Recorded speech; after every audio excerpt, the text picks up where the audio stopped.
Ghana's quest to achieve universal health coverage by the year 2030 is under threat following the outbreak of COVID-19 and many other factors impeding the country's push. There have been disruptions in healthcare service, supplies of essential medicines and personal protection equipment in health facilities. High COVID-19 infections have also been recorded among health service providers. Now, one key tool in achieving healthcare for all is primary healthcare, and no wonder it dominated the health aspect of the 2020 election manifestos of leading parties, the NDC and the NPP. So, how do we strengthen primary healthcare to help bring us back on track to the country's 2030 target of achieving universal healthcare? Now, we have experts from the Ghana Health Service and the development NGO Send Ghana. Deputy Director of Policy Planning, Monitoring and Evaluation Division, Ghana Health Service, Dr. Andrew Yim, joins us via Zoom. Also on Zoom is Country Director for Send Ghana, George Bimpe. We're helping Ghana develop programs that will help improve primary health care. George and Andrew, good afternoon to you both. Afternoon. All right. So, Andrew, if you don't mind, we'll start with you. Why don't you help us get as clear an understanding of as possible of what primary health care is in Ghana?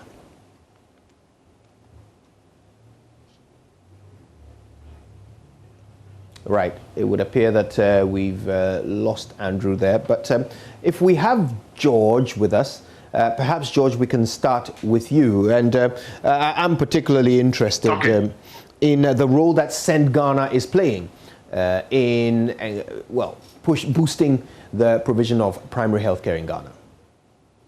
Well, Kojo, thank you very much. In terms of our understanding, the best understanding that is provided is the World Health Organization, in which it seeks to define primary health care as a whole society approach to healthcare and well-being. And that is basically centered on the needs and the preferences of individuals, families, and communities.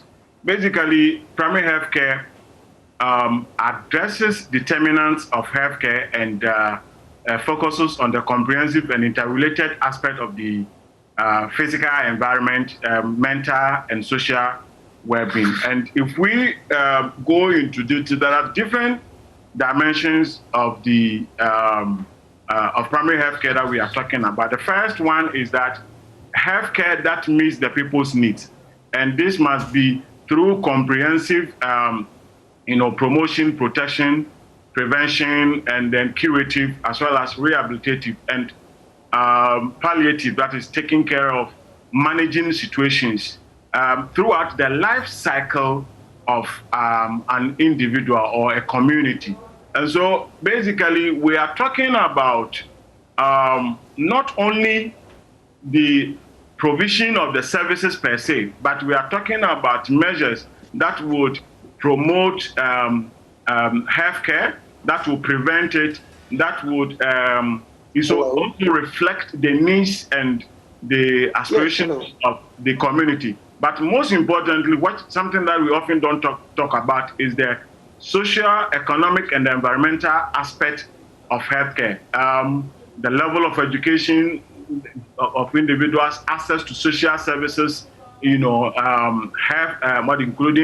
education, water and sanitation, the need to take care of the environment, so that when we are talking about prevention, we do not cause damage to the environment in a way that exposes us to all forms of illnesses and so on and so forth. And if you look at if you look at Ghana, since the Amata Declaration in 1975, various governments have taken different different steps or approaches or strategies to ensure that we have universal healthcare, but then using primary healthcare as a strategy. And so in Ghana, one of the flagship interventions that government over the years have been using since I think 2000 thereabout has been the CHIPS concept, or the community health planning systems, where healthcare is taken to the doorsteps of the community members, and there is community involvement in health planning. There is emphasis on health education, and so on and so forth. Reproductive health issues, environmental health issues are all part of this. So basically, if you ask me, this is what healthcare, the primary healthcare is all about. And in Ghana, it is quite refreshing to know that in recent times, the Ministry of Health and the Ghana Health Services have taken steps to put in place a roadmap towards universal health coverage. And in that roadmap, primary healthcare, or the package, definition of the package of primary healthcare, is quite prominent. And I think that now that we have COVID, it raises different issues that I think in the course of the discussion we will talk about. Thank you very much. No doubt. In fact, I am quite interested in the impact COVID-19 has had on your project.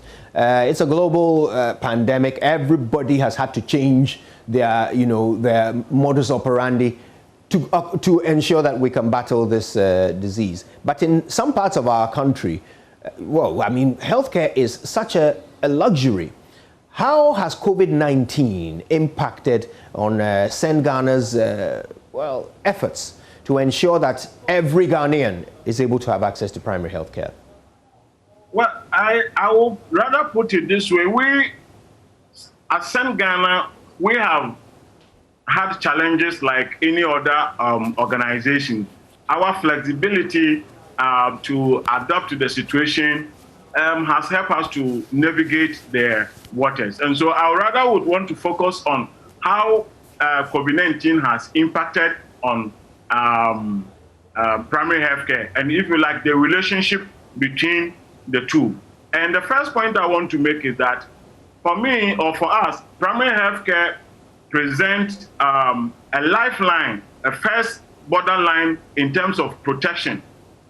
So for example, if we are serious about primary healthcare, in terms of devoting resources, ensuring that human capital is there, one of the things that we talk about often whenever COVID comes up is the people with underlying conditions. So if we were taking, if we have, our healthcare is very responsive to people with hypertension, diabetes, cholesterol situation, and so on and so forth, we already would then be providing the first, the first line of defense to these people, so that they will be supported even in situations where they become infected with COVID-19. But it seems that depending on the social status of an individual and how that person is suffering from any of these conditions and where the person finds himself.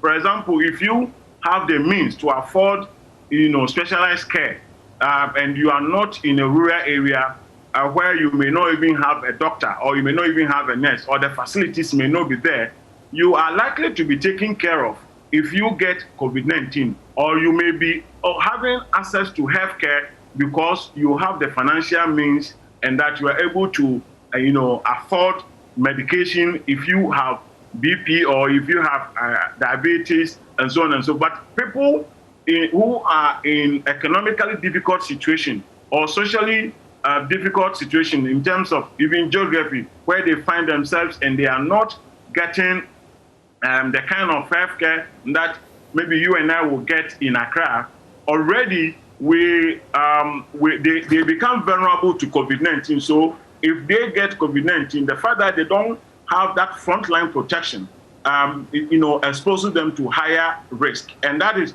where primary healthcare becomes very important. And I would say that we don't even need to treat COVID-19 as a separate case from primary healthcare, the full package. For me, it should be integrated into primary healthcare issues so that COVID-19 is treated as any of the other diseases that can affect a person's life, whether it takes the person away or affect the person's life economically or socially. One of the things that we also have come across was that initially, I think now it has changed a little bit. Initially, Because many people were moving away from facilities that had been designated as places for treatment of COVID-19. So when we had this case, many of the facilities that we visited, and many of which had been dedicated to treat COVID-19, we realized that the OPD department had been virtually deserted, and people were having problem going there just because they knew that those places had been designated as COVID-19 cases. We also had cases in situations where even antiretroviral drugs ran out. I must say that those situations have been rectified, though. But the fact that we lost sight of some of these issues, and we only were concentrating on COVID-19, but didn't see how we should integrate it, in itself poses a lot of challenges. But I must say that some progress has been made in terms of the integration. But the critical point is that at this point in our life as a country, we will need to pay a lot more attention to primary healthcare, ensure that resources are devoted to implementing primary healthcare interventions. We are training a lot more health workers, especially doctors, so that in rural communities, we will have doctors there, so that the disparity, the huge disparity that exists between the urban and the rural areas, we will bridge it so that people who are suffering all forms of conditions, which will make them susceptible to COVID-19, can have access to healthcare or the frontline protection, so that even in future, we cannot, even if we are able to resolve COVID-19, we cannot insulate ourselves from future pandemics. So long as we are we exist as a human race, pandemics will always be with us. The best protection, the best preparedness that we can ever have is to ensure that we have a functional primary healthcare system, and that requires a lot of investment in infrastructure, in human resource, and in motivating health workers to give up their best. Now, we are joined now by Andrew Ayim, who is the Deputy Director of Policy Planning, Monitoring and Evaluation Division of the Ghana Health Service. Dr. Andrew Ayim, thank you very much for making the time to be with us on Zoom. We appreciate you. So, I mean, we're talking about, I think you might have to unmute your microphone there so we can hear you. Now, it's been, what, several decades since the Alma-Ata Declaration was signed in Kazakhstan. And we all of those who signed to it agreed that we were going to make it a priority to ensure that every person gets access to basic health care. And not just basic health care, but preventive health care as well. How far has Ghana come since we signed on to that declaration all the way back in the 70s? Yes, I think we've come very far from where we started from, because at the time, you know, even in 1977, Ghana had already had a blueprint for the primary health care. And basically, it's going to be made up of the district hospitals, the health centers, and then the CHIPS compounds. And, so that in the community, there will be this network of primary and secondary health care. So that because majority of the people live there, we strengthen the health system there. Then when we do that, we will see that the few that would have critical conditions will then move to the regional hospitals and then to the tertiary hospitals like Kolebu. So that is the design. So for every community or for every district, we were hoping to have a district hospital and then the health center system and then the CHIPS compound. Why this design was that we knew that majority of people are usually not ill. About 95% of people are in town. It's only 5% of people who would need hospital care. The majority of them would need information and advice on how to live and how to manage their lifestyles, so that at the end of the day, they would be able to prevent diseases, manage their health system, eat well, and therefore stay out of hospitals. So the hospital was not the mainstay of the primary health care, but it was the preventive aspects and the communication with the communities that was the main issue. For instance, if you take a disease like tuberculosis, we have the treatment. But then the important thing is that if the person is encouraged to take the drugs monthly and all that, that community encouragement is very critical. The other issue is that when you take the health centers and the CHIPS compounds, the communities have enough resources if they come together to help and support the nurses to deliver health at that level, so that the governments can come in at the higher levels with the more expensive equipment and all that. So that's why I was happy when the previous speaker started off by saying that it's for all of us, and we should all come together to manage this primary health care system. And when you take the universal health coverage, which Ghana, like he said, is embarking on and has done the roadmap, the primary health care is the backbone of that. And in it, we are defining our universal health coverage as all people living in Ghana to have timely access to high quality services, irrespective of their ability to pay at the point of use. And naturally, you notice that the National Health Insurance has also come in. They are improving their registration system so that more people have cards to attend to the hospitals. And like you said, the COVID had come in to also kind of derail some of the issues. But I must say that in spite of the difficulties we had last year, we, according to my Director General's speech for all of us in the Ghana Health Service, we realized that we had made some gains as well. Institutional maternal mortality ratio reduced by 8.8%, with Ashanti region recording the highest drop of about 34% in 2020. And there was also an increase in antenatal registrants, and that was about 4% increase. And Upper West recorded the highest, which was about 9.53%. So with all these gains, we are still trying to, in spite of the COVID, try to hold some of these positive aspects. In fact, our overall outpatient attendance decreased by 11%. In the Greater Accra and Ashanti regions, which experienced the highest COVID burden, saw the highest decline in the OPD services. So all these issues are issues that, going forward, we are coming back strongly to strengthen the health system, to come back with the essential services, as well as managing the COVID as well in this 2021. Thank you. Right. Now, obviously, we were talking earlier with George about COVID-19 and the disruptive nature of it. How has that affected the delivery of primary health care in Ghana from the perspective of the Ghana Health Service? Yes, naturally, it really affected us because, one, our health staff themselves were getting ill. So naturally, our workforce came down, and we had to deploy a lot of our workforces to activities of the COVID-19. And you realize that because of that, resources was also channeled towards the COVID-19. So routine services and access to health kind of suffered in it. And that is where we realized that decline in the completeness for most essential services. And that's what happened. And every other thing was kind of channeled towards it.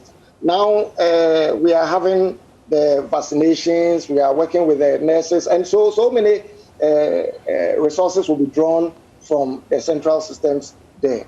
And that is why we are calling, and we are joining Send Ghana to call on all Ghanaians to join, to support the CHIPS compounds, support the health centers, and to support the district hospitals in the best way they can to come back to where we used to be in spite of the COVID-19. Right, no doubt. I mean, you've outlined several challenges there. It seems it's not been an easy time since last year. But what has the state done about this? What has government done to mitigate, these effects of COVID-19?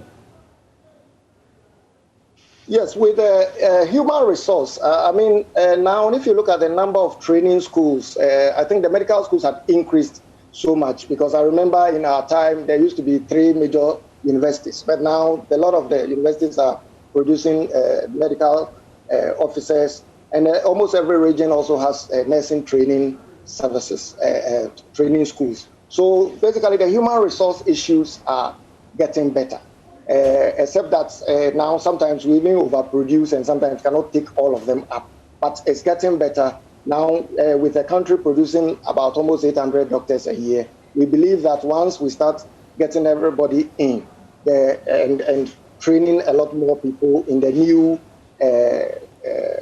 pandemic situation, we are going to get more workforces. And now we are working with a lot more people, because now what we are trying to do is to mobilize internal resources, so that if you look at the way COVID went, you saw that a lot of people came to help, a lot of people were buying PPEs for the hospitals, a lot of people were doing more. And we think we shouldn't stop at that, we should continue, so that if it's diabetes that we are supporting, if it's hypertension that we are supporting, we can still buy equipment for the health centers and the COVID and the CHIPS compounds, so that hopefully we can all come up together in these times of difficulty. Thank you. Now, the thing about primary healthcare, of course, is that you need to really expand the availability of services to those who need it the most. And it's not just about medical services, doctors and nurses, but therapists and so forth.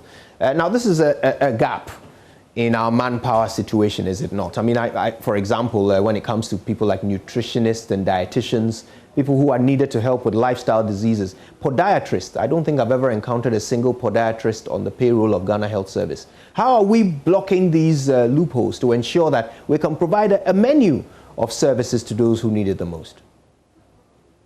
Yes, you are very right.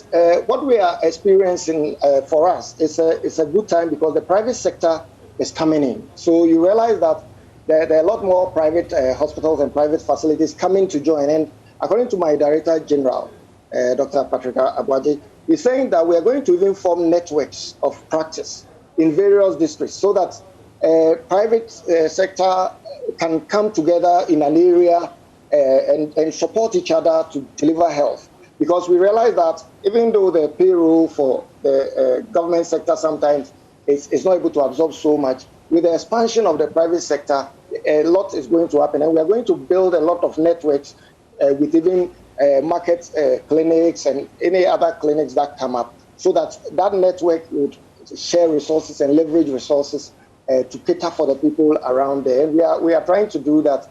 In fact, now when you go to Accra, some of the places, you realize that we are doing even urban chips, where some of the clinics are not big hospitals, but kind of container systems, but linked to hospitals, and the nurses are going in there to support people. So we are trying to look at the network system where resources can be leveraged, and then we can reach out to more people, like you are saying. Let me bring George back in here.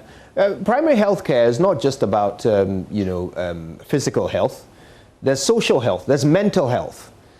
How is Ghana doing in these areas, and what in particular is Send Ghana hoping to achieve? Are there any targets to improve primary health care in the areas of mental health, social health as well? Well, I think that we seem to have concentrated on the aspect that is supposed to be handled by the Ghana Health Service, and they are doing their best within the constraints that they find themselves.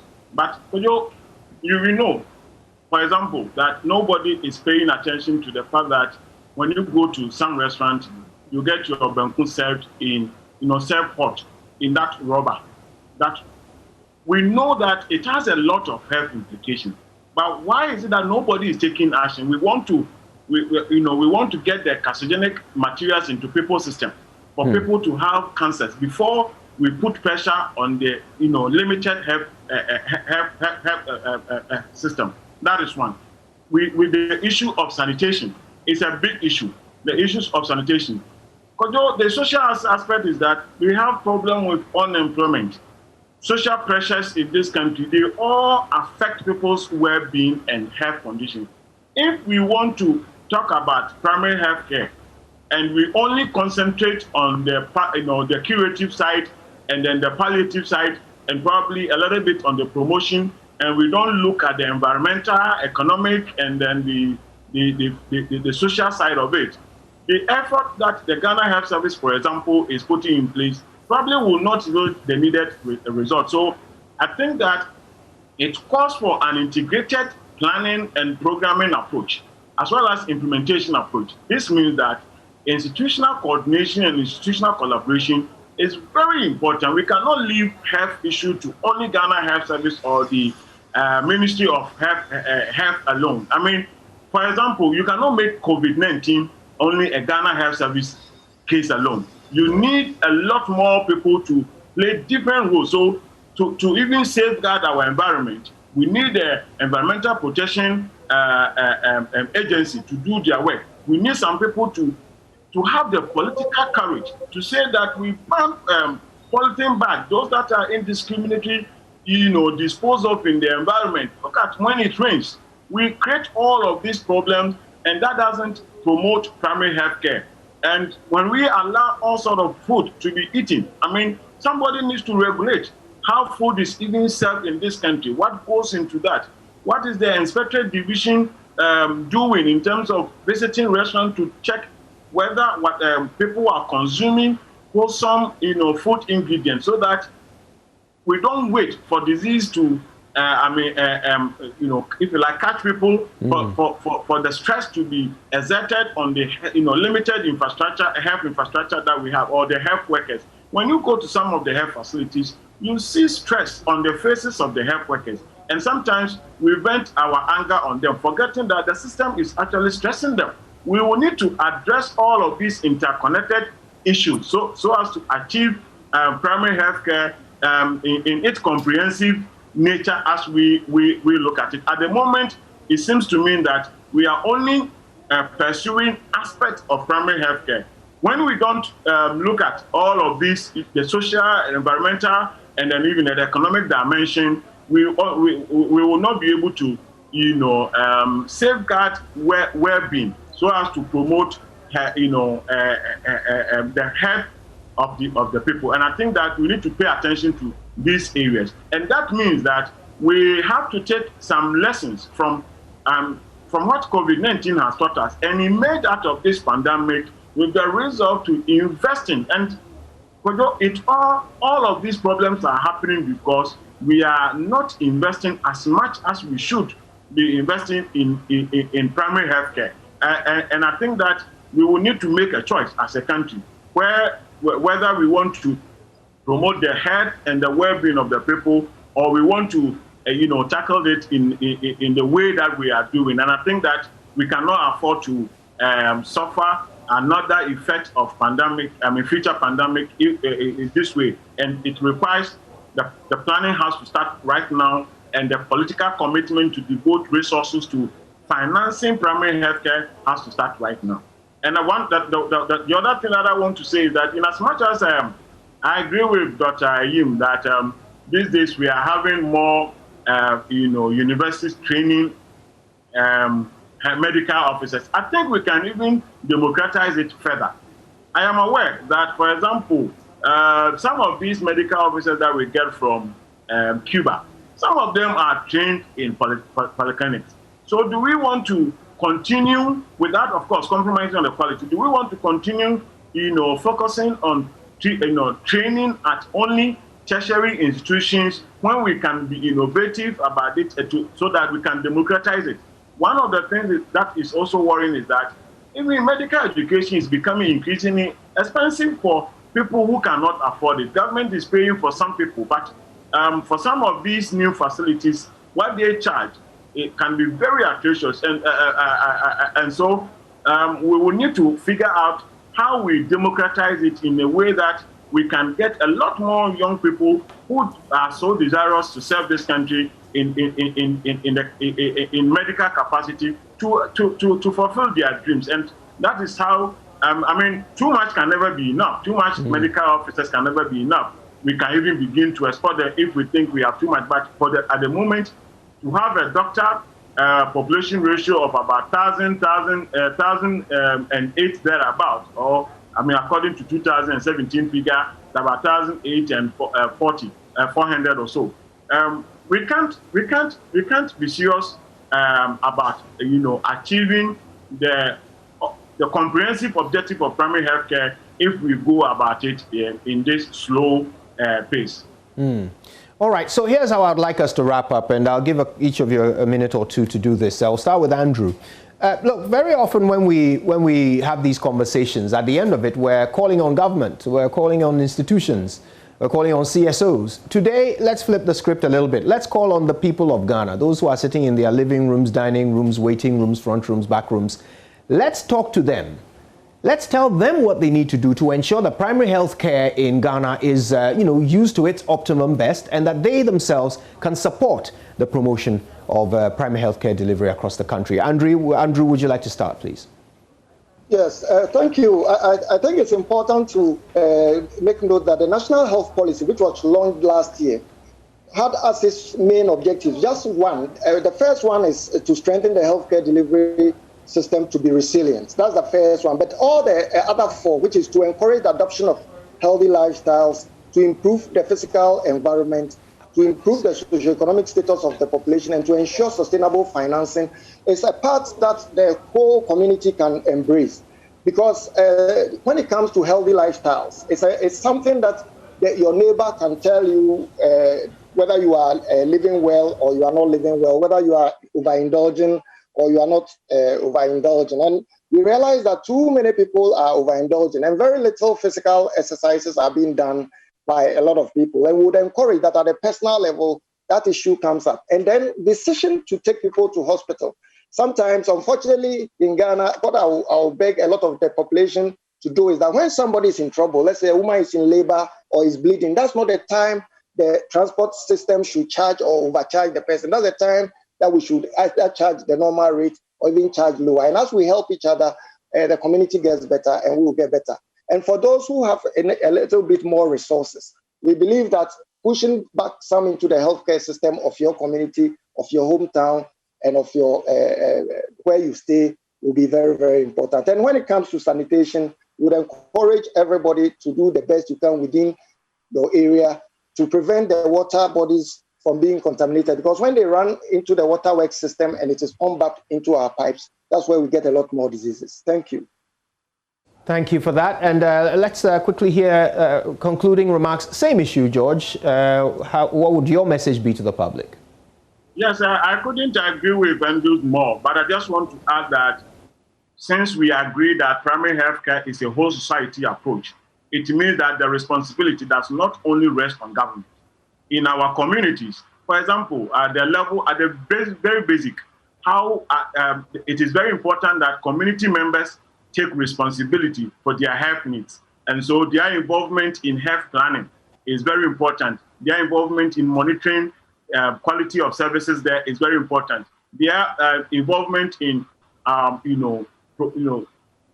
more or less promoting what we grow in our own environment, rather than relying on all of these, mushrooming fast food joints, and we think that it is associated with some prestige, but actually it is associated. We are cutting diseases into our system. We will need to educate ourselves and disabuse our minds of all of these so-called exotic lifestyles, so that we can promote healthy lifestyle. We also will need to look at, as citizens, when we are calling for huge investment into primary health care, it also then means that we have to fulfill our obligation in terms of paying our taxes, in terms of promoting accountable use of public resources, so that we don't defend anything because we are either politically affiliated to an institution or individual, or we are ethnically related to somebody. And I think that if we can protect the public purse from our own individual perspective, we will then free resources that could be used to, channel into primary health care. That is very important. And I think that we will need to be serious about certain things. We have passed laws to ban public smoking in this country. People do this with impunity. People don't take responsibility. And I think that in as much as we may have weaknesses in terms of enforcing it, bar owners, people who manage public places will have to take responsibility and enforce such laws. Because if one person is smoking, that person is not only causing disease for himself, but for whoever is around. And if we will look at it in that regard, it will be very important. Our environment, sometimes I stop some cars and I get them to say, get the driver to, get down to get somebody who might have thrown something out. And you get insult instead of getting the public to support you to keep the environment clean. The issue of protecting our environment is very important. Galam say the danger that is causing to our water bodies. People are drinking mercury into their system. We will need to have green. We are building haphazardly. We are not leaving, any green spot in Accra, for example. How do we get fresh air if we are doing all of this? We will need to begin to take this issue of primary health care as a serious issue. That is not only a matter of hospital, it's not a matter for doctors to handle. But it's not only a matter for doctors. Doctors will only come in if we don't do the needful. That's the only point that they come in. And if we see it as a life course issue that has got to do with everything that we do, that is when we'll begin to make progress. And a lot of the responsibility rests on us as citizens to act and to protect our environment, to pay our taxes, and to make sure that resources that are being used, whether infrastructure, health infrastructure that is being provided in our community, contractors are doing a good job in a way that will cause savings to government, so that they don't just do any shoddy job and leave it. At the end of the day, we the citizens in those communities will suffer the effect if our health systems are not working. George Bimpe is Country Director for Send Ghana. Thank you. Thank you very much, George, for your time. Also, thanks to Dr. Andrew Yim, who joined us via Zoom as well. He's the Deputy Director of Policy Planning, Monitoring and Evaluation Division at the Ghana Health Service. Thank you both very, very much. Let's stay on health.